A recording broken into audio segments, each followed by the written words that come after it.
नमस्कार, सुबह सवेरे की खबरों में आप सभी का स्वागत है। मैं हूं आपके साथ रहनुमा। चलिए आज की इन खबरों पर नजर डालते हैं। पश्चिम बंगाल के नॉर्थ 24 परगना जिले से ईडी ने टीएमसी नेता और बोंगांव नगर पालिका के पूर्व अध्यक्ष शंकर अध्य को ईडी ने शनिवार सुबह गिरफ्तार कर लिया है। शुक्रवार को ईडी और सीआरपीएफ की टीम शंकर और टीएमसी नेता शेख शाहजहां के घर रेड डालने गई थी। इस दौरान उनके समर्थकों ने अधिकारियों पर हमला कर दिया। ईडी ने शुक्रवार रात में हमले को लेकर बयान जारी किया। जांच एजेंसी ने सोशल प्लेटफॉर्म एक्स पर बताया, करीब 800 से 1000 लोगों की भीड़ ने हत्या करने के इरादे से हमला किया था। भीड़ के पास लाठियां, पत्थर, ईंट जैसे हथियार थे। हमले में 3 अधिकारियों को गंभीर चोटें आई हैं। फिलहाल उनका इलाज जारी है। अधिकारियों ने बताया कि भीड़ ने उनके मोबाइल फोन, लैपटॉप, नकदी और वॉलेट भी छीन लिए। इसके अलावा उनके वाहनों को भी बुरी तरह से तोड़-फोड़ दिया। ईडी ने शुक्रवार को राशन घोटाला मामले में राज्य के 15 ठिकानों पर रेड किया। एक टीम नॉर्थ 24 परगना जिले के संदेश खाली गांव में शेख शाहजहां और शंकर अध्य के घर जा रही थी।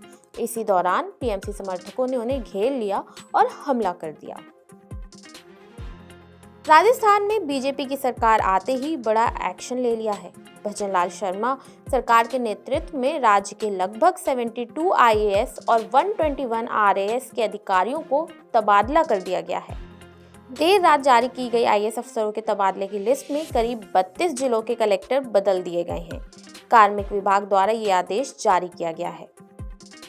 दिल्ली नोएडा में पिछले कुछ दिनों से शीतलहर का प्रकोप जारी है। दिन भर गलन का एहसास हो रहा है। ऐसे में आज से और ज्यादा मौसम का मिजाज बिगड़ने वाला है।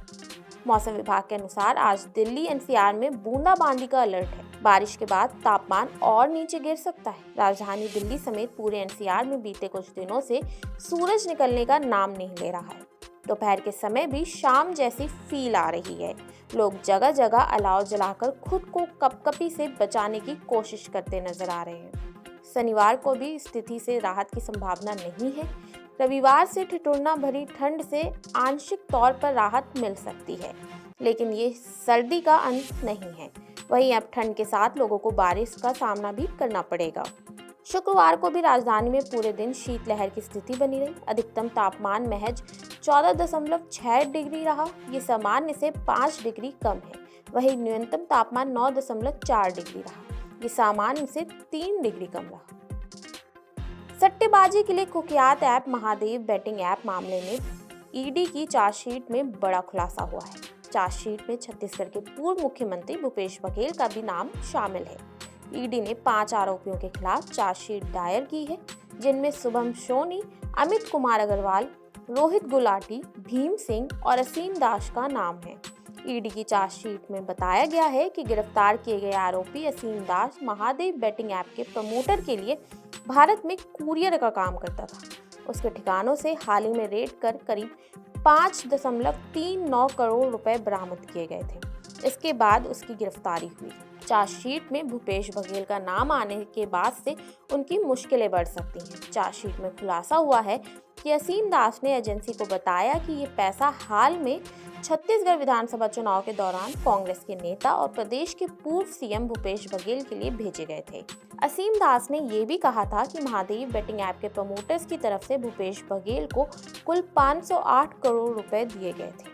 मालूम हो, चुनाव से पहले ही महादेव सट्टा ऐप मामले में भूपेश बघेल का नाम सामने आया था, जिस दौरान पूर्व सीएम ने सभी आरोपों का खंडन किया था। उनका कहना था कि तत्कालीन विपक्षी पार्टी यानी बीजेपी अपने राजनीतिक लाभ के लिए ईडी का इस्तेमाल कर रही है। अरब सागर में सोमालिया के तट के पास हाईजैक हुए जहाज पर भारतीय नौसेना का ऑपरेशन शुक्रवार रात पूरा हुआ। इसमें सवार 15 भारतीयों समेत सभी 21 क्रू मेंबर्स को सुरक्षित निकाल लिया गया है। 4 जनवरी को समुद्री लुटेरों ने जहाज को हाईजैक कर लिया था। भारतीय नौसेना ने 5 जनवरी को बताया कि जहाज ने ब्रिटेन के मैरीटाइम ट्रेड ऑपरेशन यानी यूकेएमटीओ पोर्टल पर एक संदेश भेजा था। इसमें कहा गया था कि 4 जनवरी की शाम को 5-6 समुद्री लुटेरे हथियारों के साथ जहाज पर उतरे थे। जानकारी मिलते ही भारतीय नौसेना ने हाईजैक किए गए जहाज को छुड़ाने के लिए वॉरशिप आईएनएस चेन्नई और मैरीटाइम पेट्रोलिंग एयरक्राफ्ट P-81 को रवाना किया गया था। शुक्रवार रात नौसेना के मार्कोस कमांडो ने जहाज को हाईजैक से छुड़ाने के लिए ऑपरेशन शुरू किया था। कमांडो रात 8 बजे के करीब जहाज में घुसे और सर्चिंग की। इस दौरान समुद्री लुटेरे जहाज पर नहीं मिले। माना जा रहा है कि भारतीय नौसेना की सख्ती चेतावनी से डरकर हाईजैकर जहाज को छोड़कर भाग गए। पिछले 1.5 महीने में ऐसा 5वीं बार हुआ है जब भारतीय क्रू मेंबर्स वाले जहाज पर हमला हुआ हो।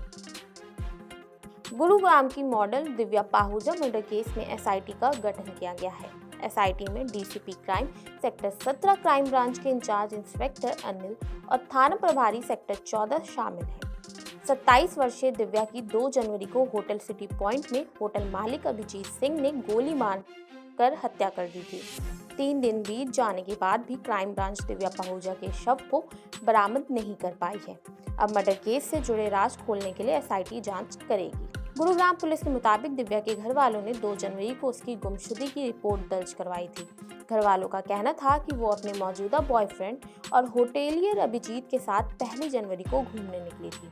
इसके बाद उसकी 1 और 2 जनवरी को घर वालों से एक आध बार ही बात हुई थी, लेकिन 2 जनवरी की रात होते होते उसका फोन नॉट रीचेबल हो गया। घर वालों की शिकायत पर पुलिस ने जांच शुरू की तो होटल के सीसीटीवी खंगाले गए, जिसमें 2 होटल कर्मी शव को ले जाते दिखे। इसके बाद पुलिस ने मुख्य आरोपी अभिजीत को गिरफ्तार कर लिया और पूछताछ की। आरोपी ने बताया कि उसकी कुछ अश्लील तस्वीरें दिव्या के मोबाइल में थी। इन तस्वीरों को लेकर वह आरोपी अभिजीत को ब्लैकमेल करती थी और मोटी रकम ऐंठना चाहती थी। आरोपी अभिजीत दिव्या पाहुजा के साथ इसलिए होटल आया ताकि उसके फोन से वो अपनी अश्लील फोटो डिलीट करवा सके, लेकिन दिव्या ने फोन का पासवर्ड नहीं बताया। इसी बात को लेकर दोनों के बीच झगड़ा हुआ और आरोपी ने दिव्या की गोली मारकर हत्या कर दी। इसके बाद होटल स्टाफ की मदद से आरोपी शव को अपनी BMW कार में लेकर चला गया। पुलिस ने कार बरामद कर ली है, हालांकि अभी तक शव बरामद नहीं हो सका है। तो ये थी आज की अहम खबरें जिन पर हमारी दिन भर नजर बनी रहेगी। ऐसे ही खबरों से जुड़े रहने के लिए देखते रहिए पंजाब केसरी नवोदय टाइम्स।